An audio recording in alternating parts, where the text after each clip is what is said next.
Dr. David Allen stood at the edge of his office, staring out of the window at the hospital grounds below.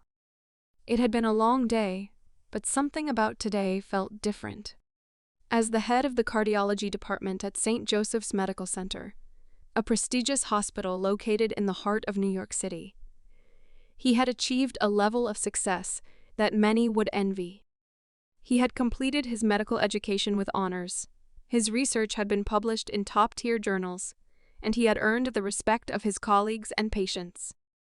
Yet, for all the accolades and professional accomplishments, there was one thing that weighed heavily on him. His race. Dr. Allen was a black man in a predominantly white profession. While he was respected by some, others saw him as an anomaly, a testament to how far the medical field had come in terms of diversity. But, deep down, many questioned whether he truly belonged.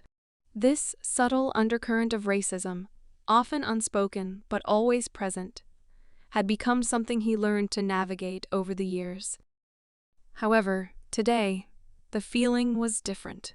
He felt the tension rising as he prepared to confront something he had avoided for so long. It started a few weeks ago when a new resident, Dr. Emily Richards, had joined his department. She was brilliant, ambitious, and eager to learn. But there was something about her attitude that rubbed Dr. Allen the wrong way. She was smart, yes, but her words seemed to carry an underlying tone of condescension when it came to his leadership. At first, he chalked it up to her being new and nervous. But as time went on, it became apparent that her behavior wasn't a mere mistake. It was a reflection of something deeper. One afternoon, as Dr. Allen was reviewing a patient's chart, Dr. Richards approached him with a question that stopped him in his tracks.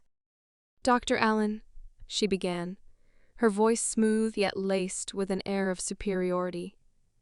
"I've been thinking about the new procedure we're implementing for high-risk heart surgeries, and I think we should reconsider some of your methods.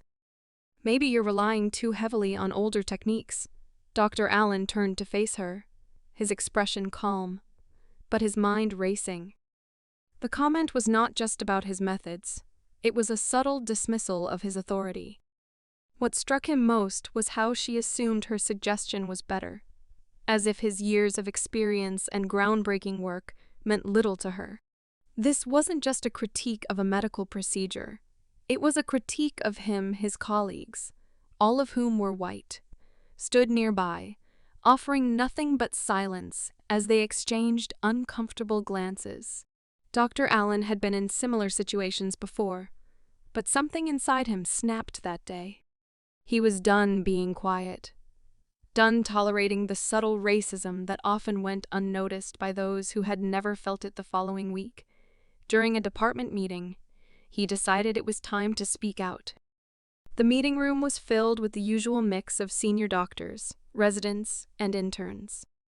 Everyone had gathered to discuss the new changes in the hospital's approach to patient care, but the underlying issue was far from medical. Dr. Allen entered the room, his posture tall and confident. He was dressed in his usual white coat, a symbol of his expertise, but today it wasn't just a coat. It was a statement.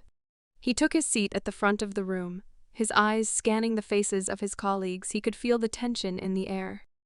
They all knew something was coming. Dr. Richards, sitting across from him, shot him an inquisitive look, unaware of what he was about to say. Dr. Allen cleared his throat, ready to confront the unspoken. "I've spent my career here, in this hospital, working with some of the best minds in medicine," he began, his voice steady but firm. "I've dedicated my life to healing, to understanding the complexities of the human heart, both physically and emotionally. But I'm also aware that I am not just a doctor. I am a black man in a field that still doesn't always know how to deal with me." The room went silent. Dr. Richards' face flushed, and the others avoided making eye contact. Dr. Allen could see the unease spreading like wildfire. "Many of you," he continued, his voice now carrying an edge, "may not understand what it's like to be questioned, not because of your abilities, but because of your skin color. Some of you may think that I'm imagining things when I feel the subtle looks, the backhanded compliments, or the way my methods are dismissed without merit. But I'm not. I'm not. This is the reality that I face every day. A few people shifted uncomfortably in their seats, but no one interrupted him. He had their full attention now. I've worked with some incredible doctors here, and many of you have been mentors and colleagues I respect deeply. But I have also witnessed moments that some of you may not even realize that show just how deep the prejudice runs in this profession. I've seen patients who refuse to be treated by me simply because of the color of my skin. I've watched as my recommendations are questioned more than anyone else's, despite my proven success. And I've listened to whispers, snide remarks, and microaggressions that have no place in a hospital, let alone in the world. He paused, allowing his words to sink in. His eyes moved from one face to another, trying to gauge the reactions. Some looked guilty, others uncomfortable, but all were listening. You may not always see it. He went on, his voice softer now. But I carry the weight of this every day, and it's exhausting. I don't want to be seen as just the black doctor anymore. I want to be seen as Dr. Allen, a man who has earned his place here, just as much as anyone else in this room. But to do that, we all need to change.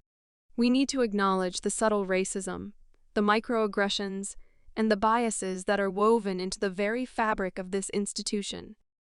There was a long silence. Dr. Richards, who had remained silent the entire time, finally spoke up, her voice trembling. "Dr. Allen," she began, I never meant to make you feel this way. I thought I was just offering a suggestion, but now I see how my words came across." "I'm sorry," Dr. Allen nodded, his expression softening just slightly. "It's not just about you, Dr. Richards," he said. "It's about all of us.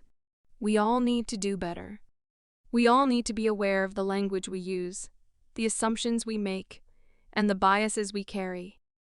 Medicine is about healing, yes, but it's also about understanding people. All people, no matter their race, their background, or their appearance." The room was still. No one spoke. The weight of his words hung in the air, and for the first time in a long while, Dr. Allen felt a glimmer of hope. Maybe things could change. Maybe, just maybe, he wasn't alone in this fight. As the meeting concluded, Dr. Allen stood up, his heart pounding in his chest. He didn't know what the future held for him at St. Joseph's, but he knew one thing. He had spoken the truth, and sometimes that was all that mattered. And as he walked out of the room, he could feel the eyes of his colleagues following him. For the first time in years, he felt truly seen not just as a doctor, but as a man who had finally found the courage to speak out against the injustice that had long been lurking in the shadows. The cure for racism, after all, wasn't just about medicine. It was about opening minds, breaking down walls, and having the courage to confront the hard truths.